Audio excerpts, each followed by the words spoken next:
Junio 13. San Antonio de Padua. Nace en Lisboa en 1195. Se llamaba Fernando. Antonio significa defensor de la verdad. Muy joven se hizo agustino. Trabó amistad con un grupo de franciscanos y quiso imitar a San Francisco. Para ello se separó de los agustinos. A los 27 años se hizo franciscano y tomó el nombre de Antonio en recuerdo de San Antonio Abad. San Francisco le dice: su oficio es el de predicador, y por obediencia recorre pueblos y ciudades predicando. Su predicación conmovía los corazones y transformaba las voluntades. Las multitudes lo seguían. Fue a evangelizar al África, pero el clima y el trabajo lo enfermaron. Se embarcó para España, pero una tempestad lo llevó a Italia. Allí, en Francia, predicó previniendo a la gente para que no se dejara engañar por los herejes albigenses. Fijó su residencia en Padua, ciudad universitaria. Allí consiguió los mejores frutos de sus sermones y adquirió una fama inmensa. Muere el 13 de junio de 1231, de solo 36 años. Le hicieron una basílica hermosa. León XIII lo llamó el santo de todo el mundo, porque su imagen y su devoción se encuentran por todas partes. Fue un evangelizador incansable y sigue haciendo mucho bien. Repetía que el gran peligro del cristiano es predicar y no practicar, creer pero no vivir de acuerdo con lo que se cree. Los favores que consigue son inmensos. Merece ser mejor conocido por la gente. Es más amado e invocado por el pueblo humilde, que ve en él un protector de los pobres y necesitados. Desde niño se consagró a la Santísima Virgen y a ella encomendaba su pureza. Surio dice que visitaba el Sumo Sacramento en muchas iglesias y que era sumamente compasivo con los pobres. En la juventud fue atacado por las pasiones sensuales, pero no se dejó vencer y con la ayuda de Dios las dominó. Esta crisis de la juventud, que para otros es el principio de la vida de pecado, fue para él la ocasión de buscarse un modo de vivir que lo preservara, y así se fue a vivir a un monasterio a los 17 años, y dicen sus antiguos biógrafos que ya en aquellos años llegó a un altísimo grado de santidad. Sus estudios preferidos eran los de la Sagrada Escritura. Se dedicaba a la oración y al estudio, pero vio que en aquel convento estaban algunos que no eran tan santos como él lo deseaba, y dispuso a hacerse franciscano. Cuando llegaron a Portugal, los restos de los primeros mártires franciscanos de Marruecos, se entusiasmó Antonio por la vida franciscana y consiguió ser admitido en ella. Pidió ir a Marruecos para ser martirizado, pero allá enfermó y tuvo que devolverse. Estuvo con el capítulo de las esteras cuando se reunieron todos los franciscanos del mundo en 1221, y allí pasó inadvertido. Pidió a un franciscano que le prestara su celda en una cueva en un monte, y allí pasaba el día rezando y haciendo penitencia. Se desmayaba de tanto ayunar, pero su ciencia no era luz para quedarse debajo del celemín. En 1221 el superior lo encargó de predicar un sermón. Ante los religiosos que iban a ser ordenados sacerdotes, y brilló de tal manera su saber en aquel sermón que el provincial decidió dedicarlo únicamente a predicar. Lo enviaron a Romaña, provincia del sur de Italia, cuya capital era Ravenna y que estaba infectada de herejes cátaros. Antonio empezó a luchar contra ellos, aprovechando el inmenso caudal de ciencia que había adquirido en sus años de soledad y las reservas de fervor que había acumulado en sus años de oración. En Rimini, los herejes impedían que el pueblo acudiera a sus sermones. Entonces acudió al milagro.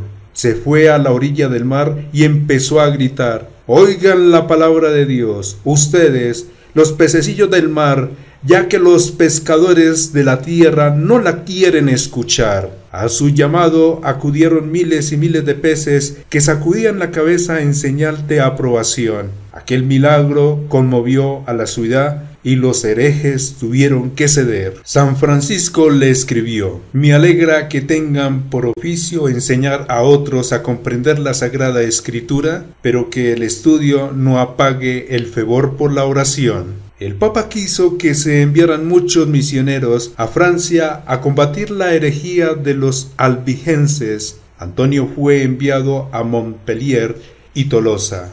Argumentaba con admirable sabiduría a los herejes y conmovía sus corazones. Tenía una impresionante fuerza de persuasión para convencer. Antonio poseía todas las cualidades de un buen predicador: ciencia, elocuencia, un formidable poder para conmover, gran deseo de salvar las almas y una voz sonora y agradable que llegaba hasta muy lejos. Además estaba dotado del poder de hacer milagros. Poseía una personalidad extraordinariamente atractiva, casi magnética. Los pecadores caían de rodillas a sus pies. A donde quiera que iba, las gentes acudían en tropel a escucharle.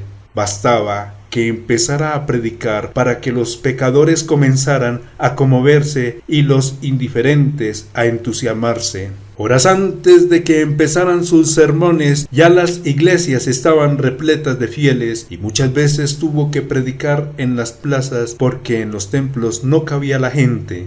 De 1227 a 1230 fue provincial de la Romaña, luego fue enviado a Padua. Dice un biógrafo de ese tiempo: era poderoso en obras y en palabras, su cuerpo habitaba esta tierra, pero su alma vivía en el cielo. Escribió sermones para todas las fiestas del año, predicaba los 40 días de Cuaresma y a pesar de la hidropesía que lo atormentaba, la gente se le avanzaba a tocarlo y era necesario un escuadrón de hombres para protegerlo después de los sermones. Le quitaban pedazos de hábito. En Padua todos lo amaban, y fue en esa ciudad donde principalmente logró ver admirables frutos de su predicación. Las multitudes cambiaban de conducta de una manera nunca antes vista. Al oírlo a él, la paz volvía a los que estaban peleados y muchos devolvían lo que se habían robado. Luchó fuertemente para que los que prestaban dinero no cobraran intereses demasiado altos y obtuvo que a los pobres no les echaran a la cárcel por deudas. Tenía una gran devoción al niño Jesús y se dice que logró contemplar en visión cómo era Jesús cuando era niño. Consumido por el esfuerzo y la enfermedad, sintió venir la muerte.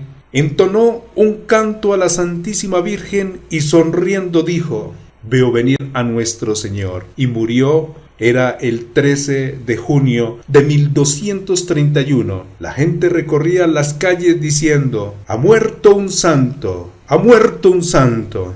Murió de solo 35 años y durante sus funerales se produjeron impresionantes demostraciones de cariño de las gentes de Padua hacia él. La ciudad de Padua ha conservado sus restos con enorme devoción durante más de 7 siglos y le construyó una bellísima basílica. San Antonio y la mula.